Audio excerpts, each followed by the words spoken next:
সমুদ্রে মাছ ধরায় ৫৮ দিনের নিষেধাজ্ঞা দিয়েছে সরকার। এ সময় কোনো ধরনের নৌযান ব্যবহার করে মাছ ধরা যাবে না। বুধবার এক সংবাদ বিজ্ঞপ্তিতে মৎস্য ও প্রাণী সম্পদ মন্ত্রণালয় এমন তথ্য জানিয়েছে।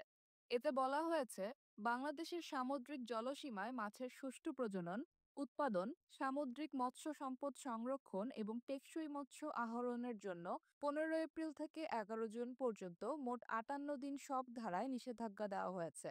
মৎস্য ও প্রাণী সম্পদ মন্ত্রণালয়ের উপসচিব এইচ.এম. খালিদ ইফতেখার স্বাক্ষরিত প্রজ্ঞাপনে বলা হয়, সামুদ্রিক মৎস্য বিধিমালা ২০২৩-এর বিধি ৩-এর উপবিধি এর দফাতে প্রদত্ত ক্ষমতা বলে সরকার বাংলাদেশের সামুদ্রিক জলসীমায় মাছের সুষ্ঠু প্রজনন, উৎপাদন, সামুদ্রিক মৎস্য সম্পদ সংরক্ষণ এবং টেকসই মৎস্য আহরণের জন্য ১৫ এপ্রিল থেকে ১১ জুন পর্যন্ত মোট ৫৮ দিন সব ধরনের মৎস্য নৌযানের মাধ্যমে যেকোনো প্রজাতির মৎস্য আহরণ নিষিদ্ধ ঘোষণা করেছে।